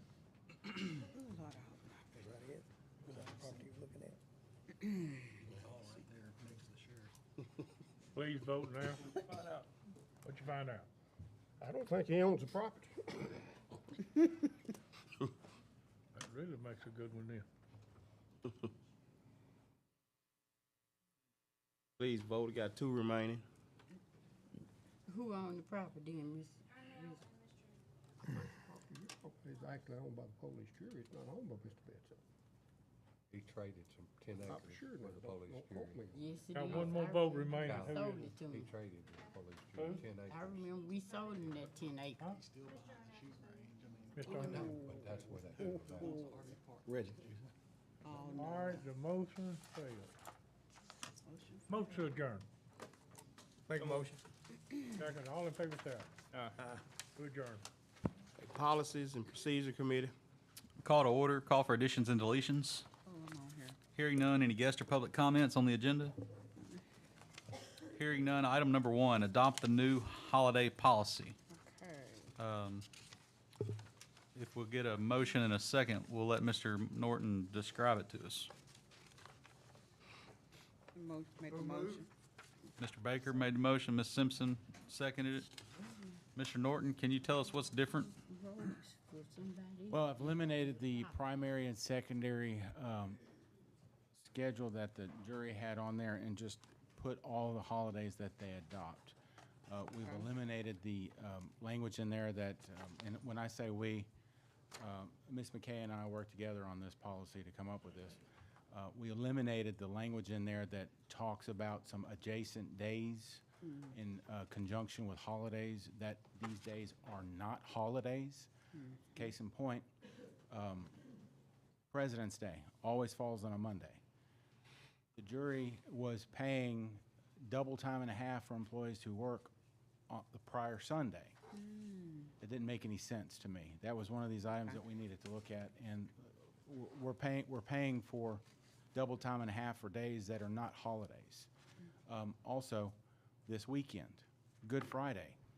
The jury observes Good Friday on Friday, not Saturday. Saturday is not a holiday. It's not designated a holiday. So the employees won't get double time and a half on Saturday, but they will get time and a half on Saturday. The ones who work at compactor sites, if they're entitled to overtime, and the ones who work at Mundy Landfill and the road department, they will get time and a half. They won't get double time just because it's an adjacent day. So, the key here is if it's observed by the jury and it's a holiday, that's the key. That's your linchpin. So if a holiday falls on a Saturday and the jury observes that on Friday, then they would still qualify for double time and a half on that Friday and the Saturday because it's both observed on Friday and the actual holiday is on Saturday. So this is kind of cleaning up that language. Mr. Arnett? No, that hadn't been done? No, sir. Y'all have been paying double time and a half to employees for years. Unbeknownst to me, I got involved in this about about 4 or 5 weeks ago. Jennifer McKay and I were talking about this, and I'm like, I think that's a violation of some labor laws. We're not supposed to be paying people double time and a half if they're not working on a holiday. So, yeah, this is. So to be clear, this is not taking holiday pay away from employees. I know that's been the rumor. That is not true. That never was on the plate. So this is only to clean up the language to make sure we're following the laws. So. Any other questions? Mr. Norton, how, on the Christmas, number 12 and number 13, you've got Christmas Eve and Christmas Day. How do you stack up the Friday 2 days before Christmas Eve?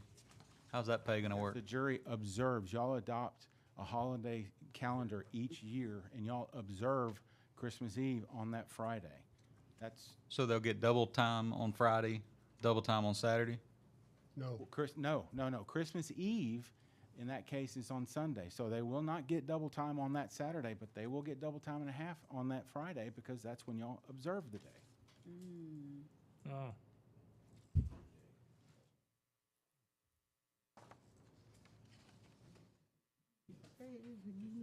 But if they work Sunday, they get double time and a half. Correct.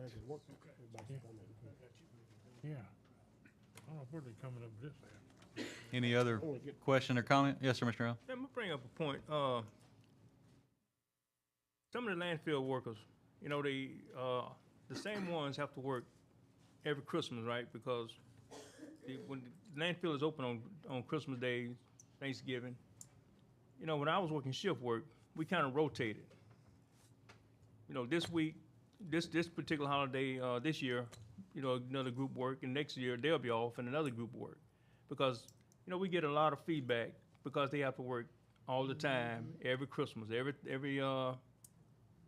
Christmas Eve. Is some way we can kind of rotate that around with employees out there?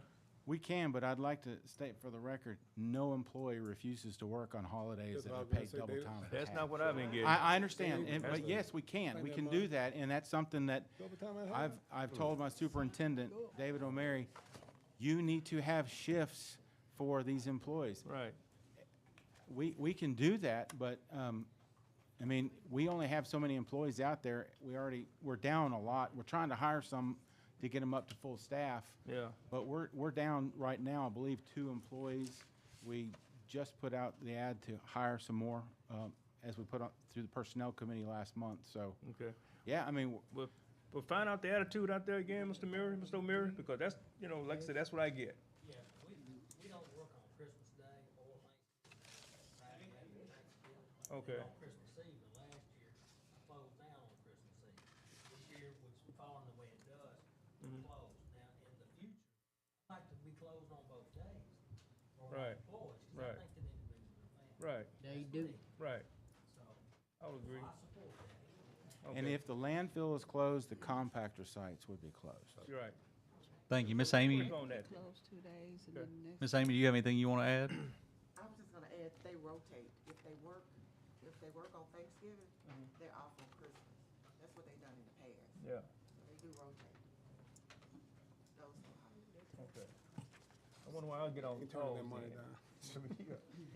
They call you too? I know double. Yeah, we getting the calls in. All right, if there's no more questions or comments, please vote.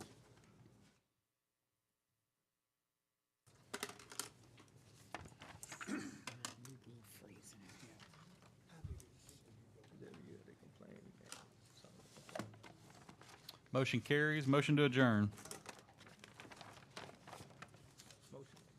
So moved. Oh. Yeah. A motion by Mr. Baker, a second by Ms. Burrell and Ms. Simpson. Got one more, right? Yes, Solid Waste Committee. Solid Waste Committee will come to order. Any additions or deletions to the agenda? Hearing none, any guest or public comment? Hearing none. Item number 1 is authorize and approve the new terms with Live Oak. I so move. Second. Have a motion. Oh, and I a- ain't on that committee. Got a motion, I need a second. Second. Second. And a second. Discussion. Mike, will you kind of go through this with the committee, please? So the specific amendments, I'm just gonna read these out to y'all. We have eliminated some sections, and to be fair, Live Oak did a lot of these at my request, so they drafted this. I said, I want this language to look like this, and I reviewed it with Jennifer McKay afterwards, and she was satisfied with that as well. Section 1D is changed to Live Oak Environmental shall have the exclusive third-party right of marketing special industrial waste as outlined in the landfill permit. DPPJ shall be responsible for marking MSW and C&D waste. That was done because I requested that they only be paid a fee based upon what they haul. So if we are marketing MSW or C&D ourselves, if David goes out and seeks it, then it's on us to be responsible for that. Section 2E is hereby changed to DPPJ will refer all special industrial waste inquiries to Live Oak in a timely manner. If you look at the contract, I believe there was some concern that we were not communicating with them in a timely manner. So that is, and they were required to keep certain records. We've struck that from the language. It's on us if we get some communication from a special waste or EMP waste or something like that, we need to communicate with Live Oak immediately, because there's a time clock. You know, when we're communicating on a special event item, they test the waste, they do some analytics, and it takes time to get that back so we can get it into the landfill. So that's why that language was changed. C, Section 3, eliminate entirely and replace with the following terms. So Section 3A was your billing terms in the old agreement. The old agreement you have in here, that was the 28%, where we were paying them a 28% fee. We were paying them on new customers 12% on MSW, stuff like that.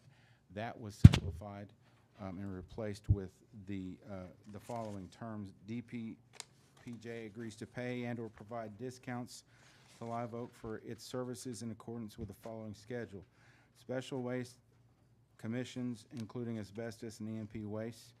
They get 8% on the first million, 10% on the second million, 12% on all special waste sales thereafter. Number 2, Pratt Paper, Shreveport plant, rates billed to LOE, no commissions. Those are our new rates effective April 1st. If this agreement is agreed by the jury, then they've agreed to make these retroactive back to April 1st. So Pratt will be billed at $23 per ton versus what it was billed at before at $18.15 per ton, which was the rate at which we were losing money. And then each subsequent year, it goes up by agreed amount based on CPI and some negotiations that Live Oak had with Pratt. Yes, sir. How would this affect the other company that talked about doing the 68 acres, you know, the recycling company? Has nothing to do with them. Okay, Yes, sir. okay. It won't affect them. So the rate in 24 will be $25.30 per ton. The rate in 25 will be $27.83 per ton. And then after that, it's subject to CPI adjustments, Consumer Price Index. You said 27%? $27.83 per ton. Section 3, Live Oak shall receive 10% discount on DPP published rates for the Monday MSW for municipal solid waste. All discounts will be based upon the aggregate tonnage of MSW disposed at the landfill by Live Oak. In addition, the following additional discounts shall apply based upon additional volume. We've given them volume discounts of an additional 2%, 3%, and 5% if they get over that percentage. You want MSW. That's something that you have to have at the landfill, and consequently, that's basically all the waste that the residents produce as well. That's MSW. Section 3C, we eliminate that entirely. Section 3D, eliminate and add 60 days of billings for MSW. There was some billing practices. We had 30, 60, 90 days based on some customers. We eliminate that. It's just a straight 60 days billing. Section 3F, we eliminated that entirely. Section 8C, change from a 1-year advance notification to 90 days.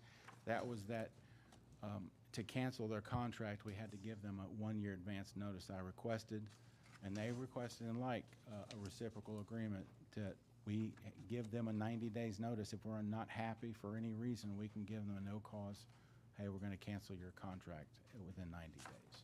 Those are the changes substantially. The estimates that I prepared, the savings to the jury is going to be, if you use last year's tonnages, and you know I have to have historical information to predict this, the jury is going to make an additional $2.2 million this year in tipping fees. So that's going to be the savings to the jury. And now we have already paid them a portion of the old rate up to March 31st. So this year, your marketing fees are going to be slightly higher, but my estimates, if we had this contract in place at the beginning of this year, the jury's marketing fee would have been budgeted at around $472,000 for the year. So it's a substantial savings over what we have right now. And Live Oak has been very agreeable to the terms. And I'm recommending we pass this. This is a good deal for the jury at this point. But I welcome any questions specifically about it. Mr. Fuller? Has it went through our attorney? Yes. All this, Mr. Baker? Yes. What rate do we charge them now on MSW? Right now, it depends, because we have a. Without discounts? Or what will we charge them if this is passed? Without- $33 plus the 10%, so it'd be $30 per ton for MSW. Okay, and how many TPDs do they average now bringing us? Or just say last year? Roughly, it doesn't have to be exact. About 36,000 tons per year in MSW. So they're gonna get a 15% discount all right off the top? No, sir. It's the tons per day is He said- calculated he on said a. that was per year.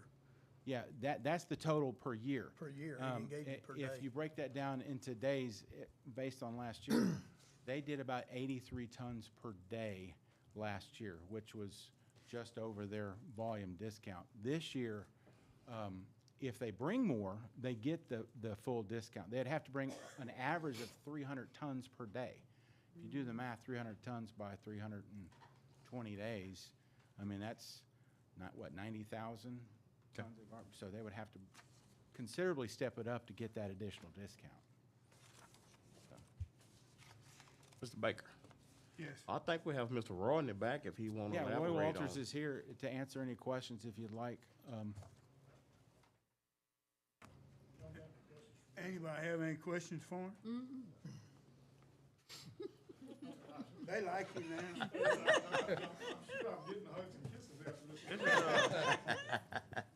Thank you. Roy. Any other questions or comments? If not, will y'all please vote now?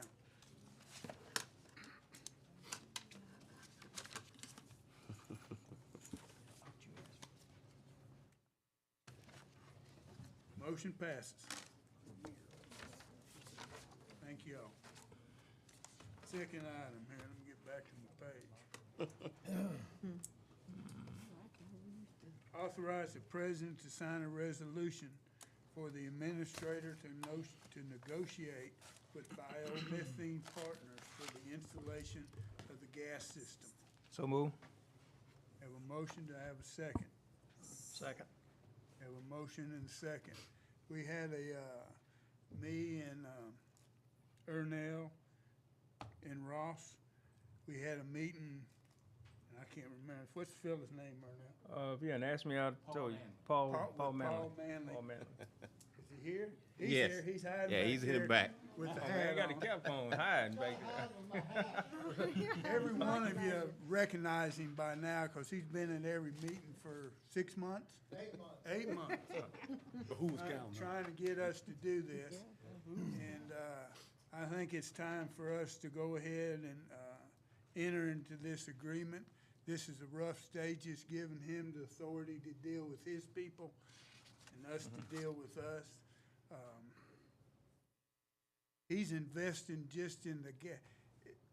If we allow him to do this and put in the gas collection system, just that portion of this, even if he doesn't ever collect the first drop of gas, we're, in 2-3 years, the police jury is gonna have to put this in herself. Yep. This will save the police jury from $3 to $5 million, just right off the top. Plain and simple. It's that much of a savings to the jury in a 5-year lifespan, because that's when we will have to put in the gas collection system ourselves.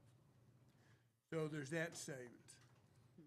He's gonna sell the gas he collects. Can I say? It's 13, we're gonna get a 13% royalty plus a 2% bonus.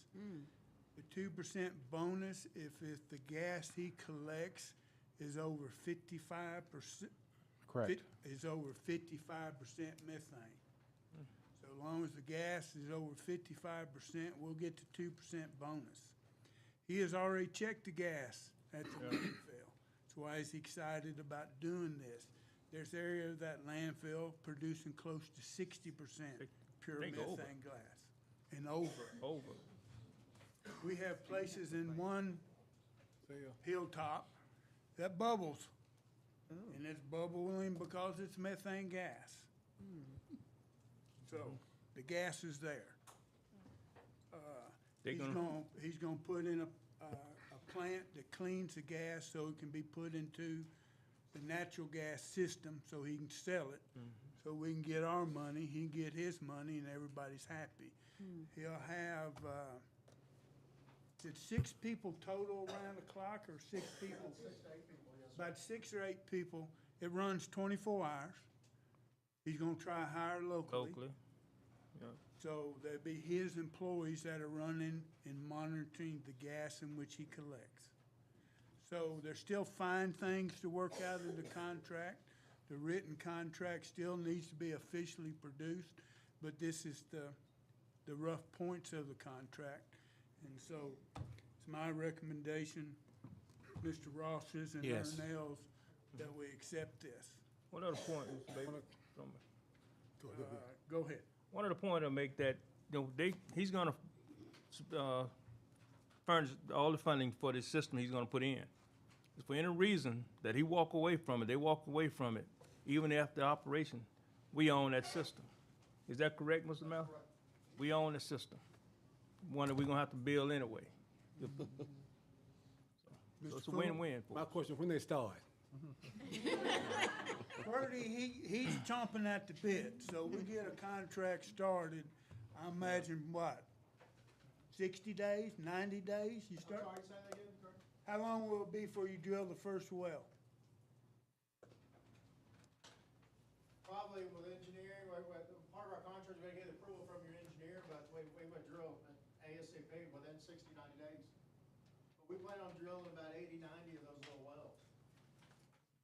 These wells are drilled and they're cased in PVC, perforated PVC pipe. You know, it looks like you used the same pipe that's in treatment system. Yeah. You know, it's perfect, and it's bedded into a gravel pit down in the bottom. How deep?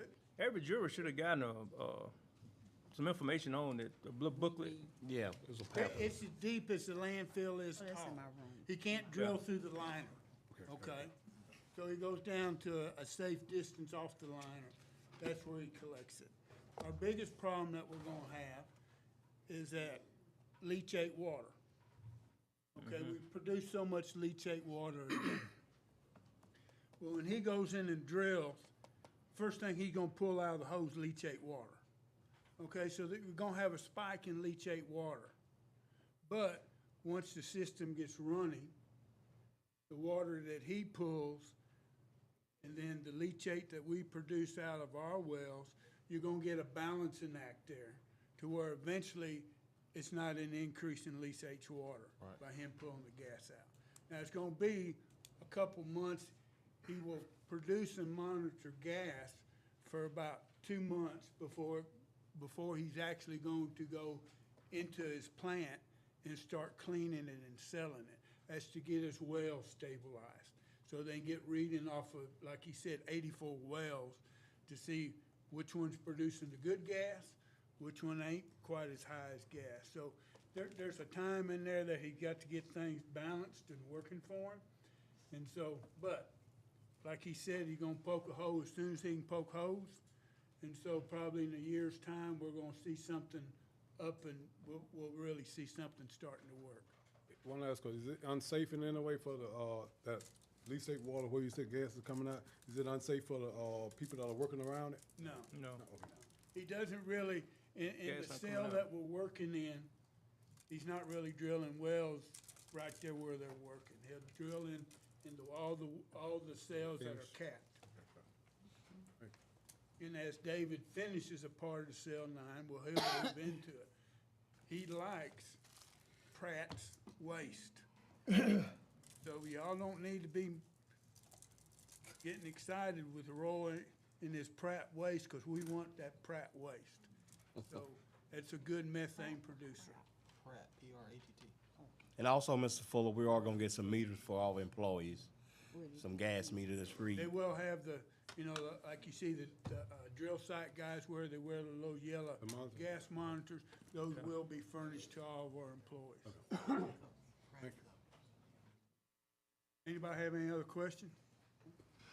If not, then will y'all please vote now?